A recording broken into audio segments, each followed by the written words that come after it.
नमस्कार मित्रों, और बताइए सबका क्या हाल चाल है। दोस्तों, आज से हम क्लास 9th और क्लास 11th यानी कक्षा 9 और कक्षा 11 का बायोलॉजी स्टार्ट करते हैं। दोनों क्लास का बायोलॉजी लगभग सेम है, कुछ सिलेबस मिलते हैं। तो जो सिलेबस मिल रहे हैं वो कक्षा 9th के लिए भी है और कक्षा 11 के लिए भी है। ठीक है, तो जो मैं चैप्टर आज पढ़ाने जा रहा हूँ वो कक्षा 9th के लिए भी ज़रूरी हैं और कक्षा 11 के लिए हैं। मतलब कि ये दोनों क्लास के लोग पढ़ सकते हैं।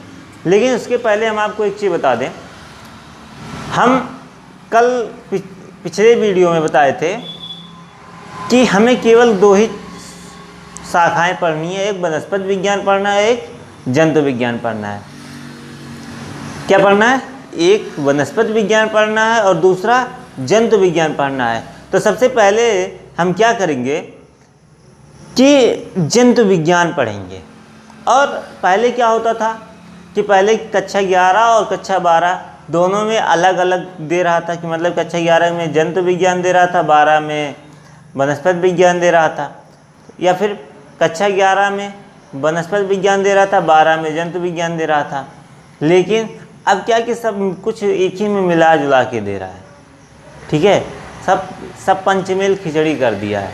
तो क्या किया गया है कि हम जो वनस्पति विज्ञान है, जो वनस्पति विज्ञान के जो पाठ हैं, ठीक है, उसको अलग छांट लिए हैं, और जो जंतु विज्ञान के पाठ हैं उसको हम अलग छांट लिए हैं, ताकि पढ़ाने में आसानी रहे और आपको समझने में भी आसानी रहे। हम जब अलग अलग करके अलग अलग छांट के पढ़ाएंगे और आसान से आसान भाषा में पढ़ाएंगे, तब आपको समझ में आएगा। दोस्तों, जो पाठ हमें जंतु विज्ञान के अंतर्गत पढ़ना है, देख लेते हैं। सबसे पहले पढ़ना है कोशिका। इकाई 3 है कक्षा 11 के बुक से। अगर आप देखेंगे तो इकाई 3 है। इकाई का नाम है कोशिका संरचना एवं कार्य। कोशिका संरचना एवं कार्य के अंतर्गत सबसे पहले पढ़ना है क्या? कोशिका, जीवन की इकाई, जैव अणु। उसके बाद पढ़ना है कोशिका चक्र और विभाजन। क्या पढ़ना है? कोशिका चक्र और कोशिका विभाजन। ये इकाई कोशिका संरचना एवं कार्य के अंतर्गत पढ़ना है।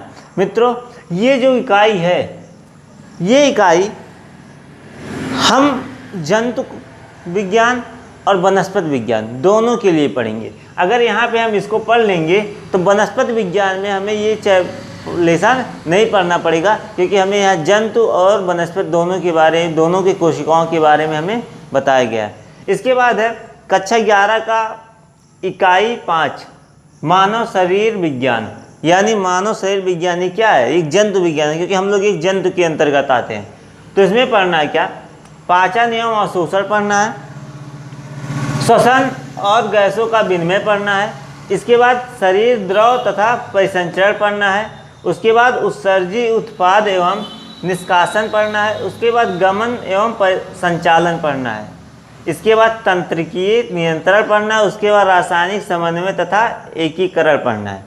ये चैप्टर हमें जंतु विज्ञान के अंतर्गत पढ़ना है।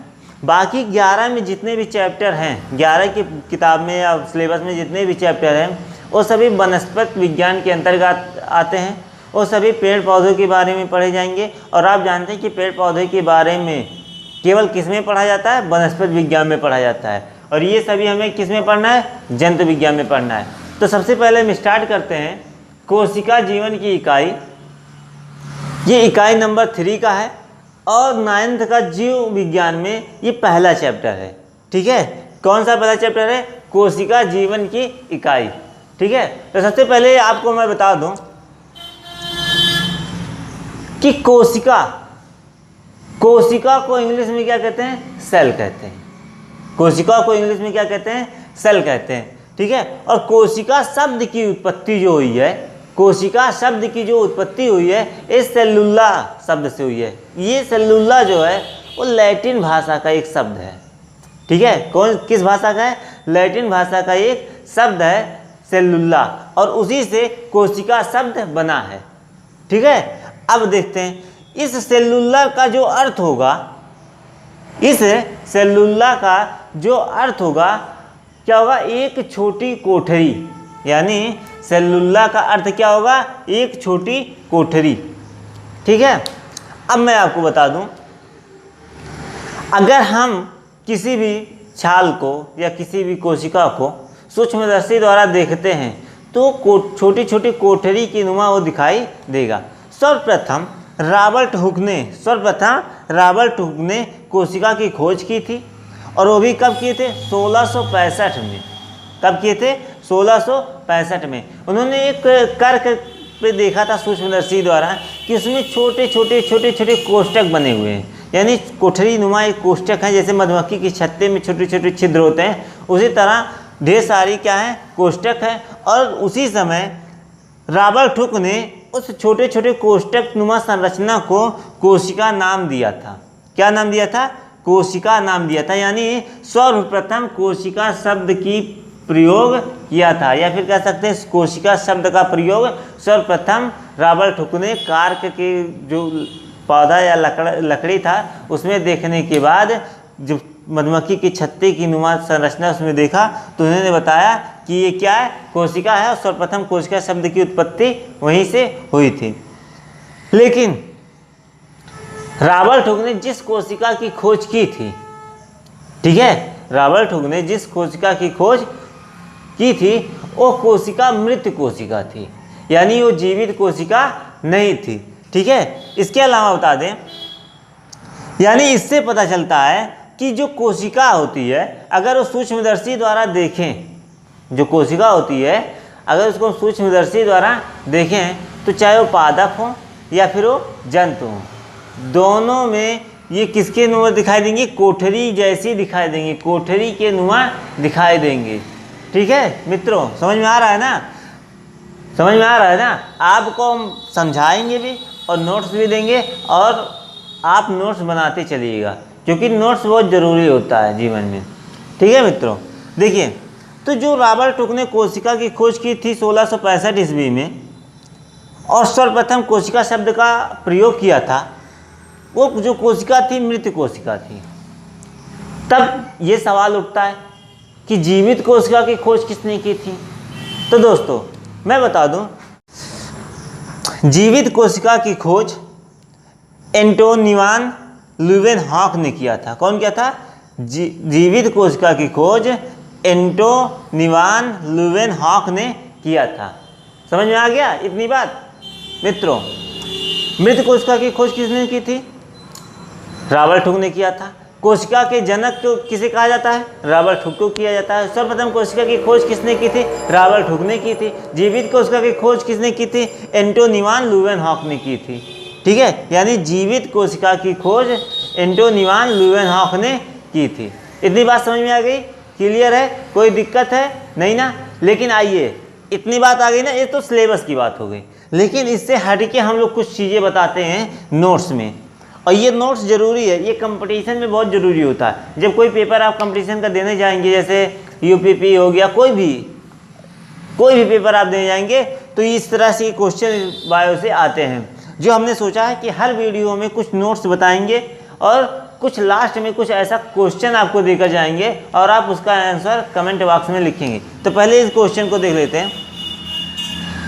सबसे छोटी कोशिका क्या होती है, सबसे छोटी कोशिका क्या होती है, सबसे छोटी कोशिका होती है बाबू माइकोप्लाज्म। सबसे छोटी कोशिका क्या होती है, माइकोप्लाज्म।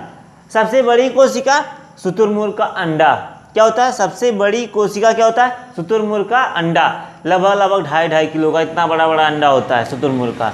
ठीक है, और एक अंडा एक कोशिका होता है, किसी भी जीव का हो, किसी भी पक्षी का हो। ठीक है, एक कोशिका एक अंडा होती है। ठीक है, या फिर कह सकते हैं एक अंडा ही एक कोशिका होती है। तो इसीलिए सबसे बड़ा अंडा होता है शुतुरमुर्ग का, और शुतुरमुर्ग का सबसे बड़ा कोशिका जो होगा वो क्या होगा, शुतुरमुर्ग का। अगर हम मनुष्यों में देखें, यानी मानव में देखें, तो मानव में सबसे छोटी कोशिका शुक्राणु होती है। ध्यान रखना, ये सब बहुत इंपॉर्टेंट है। ठीक है, सबसे छोटी कोशिका शुक्राणु। मनुष्यों में सबसे बड़ी कोशिका अंडाणु। मनुष्यों में सबसे बड़ी कोशिका अंडाणु। ठीक है, और सबसे लंबी कोशिका न्यूरॉन। सबसे लंबी कोशिका न्यूरॉन। तो ये थे नोट्स। ठीक है मित्रों, अब हम आपको बता दें, आपसे एक रोमांचक प्रश्न डेली पूछा जाएगा जो आखिरी में, और आपको उसका उत्तर, उसका आंसर आपको कमेंट बॉक्स में देना है, और आप कमेंट बॉक्स में उसका आंसर देंगे। अगर आंसर सही रहेगा, ठीक है, तो आपका नाम यहाँ पे लिया जाएगा, वीडियो में आपका नाम लिया जाएगा, और अगर आंसर गलत रहेगा तो हम उस क्वेश्चन का आंसर आपको हम बता देंगे। मित्रों, क्वेश्चन रहा ये, ठीक है मित्रों। अब आगे देखते हैं। ये बायो का पहला चैप्टर है और उम्मीद है कि आपको समझ में आया होगा। अगर आप नोट्स में लिखना चाहते हैं, नोट्स बनाना चाहते हैं, तो इसका आप स्क्रीनशॉट ले लीजिए।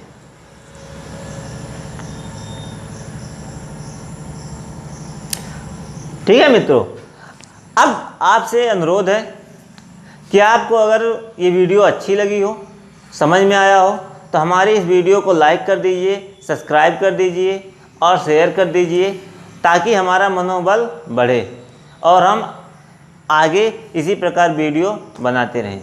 धन्यवाद।